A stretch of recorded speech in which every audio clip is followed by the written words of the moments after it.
Number 353 क्या कह रहा है, let A B and C be fix positive real numbers, let U N क्या है N into A by B plus N into C for N greater than equal to 1। Then जब N increase करेगा तो हमें बताना है you N क्या करेगा, इंक्रीज़ करेगा डिक्रीज़ करेगा, इंक्रीज़ करेगा फर्स्ट फिर डिक्रीज़ करेगा या फिर none of the foregoing statement. तो अब क्या है, यू एन है क्या है हमारा A N by B plus N into C, इसको हम कुछ एफ एन मान लेते हैं कि ये हमारा एन में कुछ फंक्शन है और ए बी सी हमारे क्या है पॉजिटिव रियल नंबर्स हैं। इसे हम क्या करेंगे, कैलकुलस मेथड से डिफ्रेंशिएट करेंगे तो हमारा क्या आएगा विद रिस्पेक्ट टू एन। तो एफ डैश एन क्या आएगा हमारा, देखिए अगर हम X by A by B का डिफ्रेंशिएशन कैसे करेंगे, differentiation of A by B हमारा क्या होगा, नीचे वाले का स्क्वायर फिर नीचे वाला इंटू फिर ए डैश का ए का डिफ्रेंशिएशन माइनस ए को छोड़ेंगे फिर क्या होगा नीचे वाले का डिफ्रेंशिएशन। तो ऐसे ही होगा, नीचे वाले का स्क्वायर इंटू में इसको छोड़ेंगे ऊपर वाले का डिफ्रेंशिएशन क्या आ जाएगा ए माइनस इसको छोड़ेंगे तो नीचे वाले का डिफ्रेंशिएशन क्या आ जाएगा सी आ जाएगा, एन के रिस्पेक्ट में किया। फिर क्या हो जाएगा ए सी एन से ए सी एन कैंसिल हो जाएगा, ऊपर क्या आ जाएगा A B by B plus N C का होल स्क्वायर। अब ये होल स्क्वायर है तो ये क्या होगा हमारा हमेशा पॉजिटिव होगा और हमें बोला है ए बी से क्या है पॉजिटिव रियल नंबर्स है, तो ए इंटू बी क्या होगा पॉजिटिव, तो एफ डैश एन क्या होगा हमारा पॉजिटिव। तो अगर हमारा डिफ्रेंशिएशन फर्स्ट डेरिवेटिव पॉजिटिव होता है तो हमारा क्या होता है एफ एक्स जो होता है वो हमारा होता है इंक्रीजिंग फंक्शन। एफ एक्स हमारा क्या था एफ एन था, एफ एन क्या था यू एन था, यू एन क्या हुआ फिर हमारा इंक्रीजिंग फंक्शन होगा। तो क्या होगा एन जब इंक्रीज़ करेगा तो यू एन क्या करेगा हमारा इंक्रीज़ करेगा। सेकंड ये है कि हम ऐसे कर सकते हैं U N is equal to यहाँ से ऊपर से एन कॉमन लेंगे ए इंटू एन, नीचे से भी एन कॉमन लेंगे तो क्या आ जाएगा N into B by N plus C, N से एन कैंसिल करेंगे तो यू एन हमारा आ जाएगा A by B by N plus C.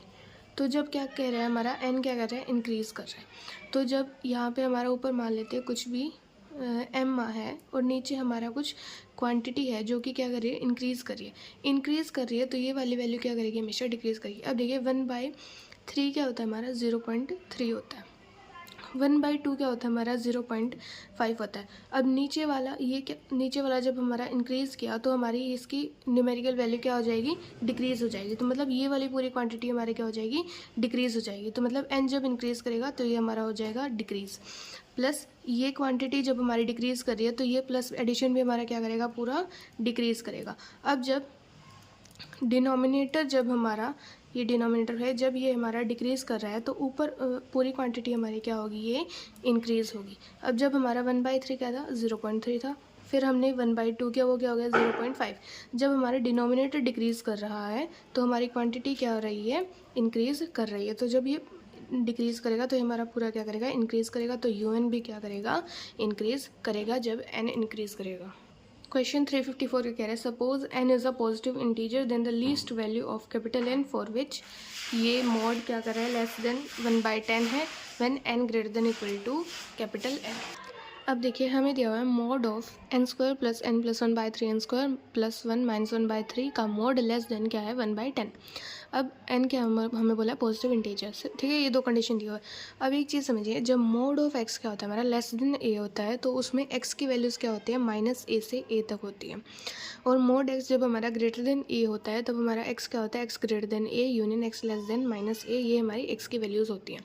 तो अब हम क्या ये वाली कौन सी कंडीशन है ये वाली है, तो इसको अगर हम पूरे को x मान लेते हैं तो मोड x क्या है लेस देन a है, तो क्या होगा -1/10 से इसकी वैल्यू होगी 1/10 तक, दोनों तरफ 1/3 ऐड करेंगे क्या हो जाएगा फिर 7/30 से लेके इसकी वैल्यू हो जाएगी 13/30 तक। फिर क्या होगा एक बार ये वाली इनइक्वालिटी सॉल्व करेंगे एक बार ये वाली सॉल्व करेंगे, पहले इस वाली को सॉल्व करते हैं, ये वाली इनइक्वालिटी है ठीक है जी। अब क्या करेंगे क्रॉस मल्टीप्लाई कर देंगे। अब इसको क्रॉस मल्टीप्लाई क्यों कर सकते हैं इनइक्वालिटी में, वैसे अगर क्रॉस मल्टीप्लाई करेंगे अगर नेगेटिव चीज़ को अगर हम क्रॉस मल्टीप्लाई करते हैं तो क्या आते हैं इनइक्वालिटी का साइन क्या हो जाता है चेंज हो जाता है।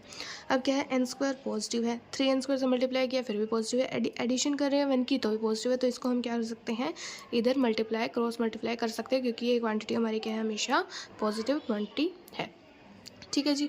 अब क्या आएगा, इसे एलसीएम लेने के बाद क्रॉस मल्टीप्लाई करने के बाद हमारे पास ये वैल्यू आ जाएगी, ये क्वाड्रेटिक बन जाएगी। इसके रूट्स होंगे हमारे -5 + √2/3 और -5 - √2/3, ये इसके रूट्स होंगे। और साथ में हमें बोला है कि n क्या है, ग्रेटर देन 0 है। तो अब ये दोनों क्या है हमारे 0 से छोटे हैं, वे भी कर्व लगाएंगे पहले इन पे प्लस माइनस प्लस करके, तो ये वाला रीज़न आ जाएगा। प्लस हमें क्या बोला है कि n क्या है, ग्रेटर देन 0 है, तो यहाँ से हमारी n की वैल्यू क्या आएगी, n ग्रेटर देन 0 आ जाएगा जब हमने इसका इंटरसेक्शन लिया। ठीक है, अब सेकंड इनइक्वालिटी पे आते हैं। क्या कह रही है, ये n² + n + 1/3 n² + 1 = 13/30। इसमें फिर से क्रॉस मल्टीप्लिकेशन लगाएंगे तो हमारे पास ये आ जाएगी क्वाड्रेटिक। अब इसके रूट्स आएंगे -5 + √42/3 और 5 - √42/3। अब इसकी नियरली वैल्यू होगी हमारी 3.8 और इसकी नियरली वैल्यू होगी हमारी -0.5। ठीक है, -0.5 यहाँ पे आएगा, 3.8 यहाँ पे आएगा। तो वेवी कर्व फिर से लगेंगे प्लस माइनस प्लस, प्लस वाले रीजन लेना है हमें क्योंकि पॉजिटिव साइन है, तो ये वाला रीजन हो गया और ये वाला रीजन हो गया। साथ में हमें क्या दिया था कि n ग्रेटर देन 0 है, तो ये वाला रीजन हो जाएगा। ठीक है, तो यहाँ से हमारा क्या इंटरसेक्शन आया कि n ग्रेटर देन 3.8 है। अब हमसे क्या बोला है कि n हमारा क्या है, पॉजिटिव इंटीजर है, और साथ में हमें कंडीशन ये दी कि n greater than equal to n है, तो हमें n की वैल्यू बतानी है क्या होगी। तो n क्या है, ग्रेटर देन इक्वल टू क्या हो सकता है, 4 हो सकता है, और यहाँ पे n क्या है हमारा, इंटीजर भी हो रहा है, तो कैपिटल N की वैल्यू हमारे क्या आ जाएगी, 4। क्वेश्चन 355 का कह रहा है the maximum value of x × y × z for positive x y z subject to the condition xy + yz + zx = 12। अब इस क्वेश्चन में हमें क्या बोला है कि x × y × z के हमें क्या निकालने हैं, मैक्सिमम वैल्यू निकालनी है, और हमें ये कंडीशन दिया है कि xy + yz + zx क्या हमारा 12 है। तो हम इसमें क्या लगाएंगे, am gm इनइक्वालिटी लगाएंगे। am क्या है, greater than equal to gm है, तो हम ये 3 नंबर ले लेते हैं, xy + yz + zx by 3 is greater than equal to x × y × y × z × z × x की पावर 1/3। तो ये क्या बन जाएगा, x² × y² × z² की पावर 1/3। अब इसकी वैल्यू हमें क्या है, 12 दी हुई है, 12/3 is 4 is greater than equal to XYZ की पावर 2/3। दोनों तरफ पावर 3/2 रेज करेंगे तो 3/2 से यहाँ पे 3/2 कैंसिल, तो यहाँ पे पावर आ जाएगी 1 और यहाँ पे आ जाएगी 4 की पावर 3/2। अब 4 क्या होता है, 4 होता है हमारा 2²। अब इसकी जब पावर 1/2 करेंगे तो क्या आ जाएगी 2, 4 की पावर 1/2 हमारी क्या आ गई 2। अब जब पावर क्यूब कर दोनों तरफ क्यूब करेंगे तो क्या आएगा 2 का क्यूब हमारा क्या होता है 8। तो x × y × z क्या आ गया, लेस देन इक्वल टू 8। यहाँ से हमें क्या पता चला कि x × y × z की मैक्सिमम वैल्यू क्या जा सकती है, सिर्फ 8 जा सकती है। और ये जो नंबर्स हमने सेलेक्ट किए, ये आपको ना क्वेश्चन के हिसाब से देखना पड़ेगा कि हम इसमें अब AMJ में मतलब क्या नंबर लें कि हमें कंडीशन भी सेटिस्फाई हो और हमें हमारा जो निकालना है उसकी वैल्यू भी मिल जाए। क्वेश्चन 356 क्या कह रहा है, if A B are positive real number satisfying a² + b² is equal to 1 then the minimum value of a + b + 1/a × b। इस क्वेश्चन में क्या कह रहा है कि a² + b² हमारा क्या है 1 के इक्वल है, और हमें a + b + 1/ab की मिनिमम वैल्यू बतानी है। देखिए पहले ये समझते हैं, इसको हम लेट कर लेते हैं कुछ y के इक्वल है, a + b + 1/ab is equal to y। अब हमें क्या चाहिए, y की मिनिमम वैल्यू चाहिए। y की मिनिमम वैल्यू कब मिलेगी, जब हमारा a + b क्या होगा मिनिमम, और ab क्योंकि डिनोमिनेटर में है तो ab क्या होना पड़ेगा हमारा मैक्सिमम। हमें ab की वैल्यू चाहिए और a + b की हमें मिनिमम वैल्यू चाहिए। ठीक है जी। अब इसमें a² और b² में अगर हम AMGM इनइक्वालिटी लगाते हैं तो हमें क्या मिलेगा, a² + b² is greater than equal to a² × b² की पावर 1/2। अब ये 2 से 2 कैंसिल हो जाएगा, तो a भी हमारा क्या आ जाएगा, a × b आ जाएगा लेस देन इक्वल टू 1/2। मतलब a b की मैक्सिमम वैल्यू हमारी क्या है 1/2 है। ठीक है, जब a और b में AMGM लगाएंगे तो क्या होगा, a + b/2 is greater than equal to √ab। a + b is greater than equal to, a b की क्या थी वैल्यू 1/2 थी, तो 2/√2। a + b क्या आ गया, ग्रेटर देन इक्वल टू √2।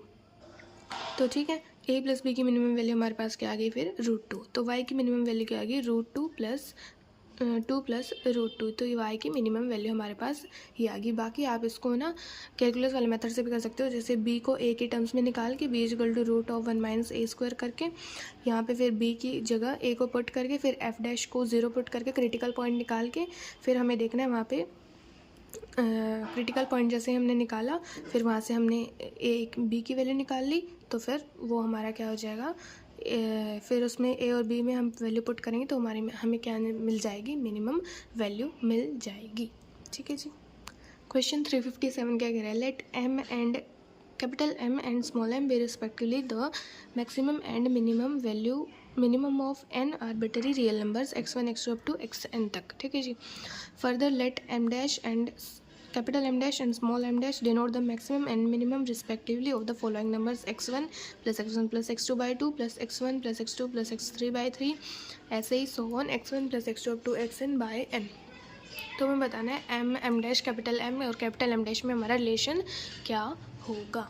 अब ये क्या है, हमारे एवरेज हैं, ये क्या है, नंबर्स का एवरेज है। x1 plus x2 by 2 x1 और x2 का एवरेज है, x1 plus x2 plus x3 by 3 ये x1 x2 x3 का एवरेज है। तो अब एक चीज़ समझते हैं, देखिए हमें ये दिया है कि x1 x2 ये अप टू xn हमारे क्या है, कुछ नंबर्स दिए हुए हैं, रियल नंबर्स दिए हुए हैं, एन आर्बिट्री रियल नंबर दिए हुए हैं। तो इनमें से कोई एक नंबर ऐसा है जो मैक्सिमम है, उसे हम m मान लेते हैं, और एक नंबर ऐसा है जो सबसे छोटा है इनमें, उसे हम स्मॉल m मिनिमम मान लेते हैं। फिर हमें क्या बोला है कि हमने कुछ एक और ऐसे सीक्वेंस बनाए नंबर की x1 plus x2 by 2 x1 plus x2 plus x3 by 3 ऐसे करते करते जिनमें से मैक्सिमम नंबर हमारा क्या आ रहा है, m डैश आ रहा है, और मिनिमम नंबर क्या आ रहा है, स्मॉल m डैश आ रहा है। तो इसका हम जनरल एक टर्म बनाएंगे। कैसे बनाएंगे, जनरल नंबर अगर को हम लिखेंगे तो वो होगा x1 plus x2 up to xk by k is equal to a k। अब एक चीज़ समझना कि अगर हम कोई सीक्वेंस ऑफ एवरेज नंबर ले रहे हैं, ये हमारे क्या है, एक सीक्वेंस है एवरेज नंबर्स की, तो इनके एवरेज की ये क्या है, हमारे एक सीक्वेंस है। तो ये जो सीक्वेंस होगी इसकी ये लाई करेगी इन नंबर्स के मिनिमम से मैक्सिमम के बीच में। एग्जांपल लेके भी देख सकते हैं, जैसे हम अगर लेते हैं कुछ 2 1 3, अगर हम ये वाली सीक्वेंस लेते हैं, इसमें क्या है, हमारा कैपिटल M क्या है, 3 है, और स्मॉल m क्या है, हमारा 1 है। तो फर्स्ट x1 क्या है, हमारा 2, और ये वाली सीक्वेंस क्या होगी, फिर x1 प्लस x2 क्या है, 2 प्लस 1 क्या है, 3 बाई 2, फिर क्या है 3 4 5 6 बाई 3 इज़ 2। तो ये वाली सीक्वेंस हमारी ये बन गई। अब हमें इसकी मैक्सिमम वैल्यू हमारे क्या है, m डैश है, इसकी मैक्सिमम वैल्यू हमारे पास क्या है 2, और मिनिमम वैल्यू इसकी क्या है हमारे पास 3 बाई 2।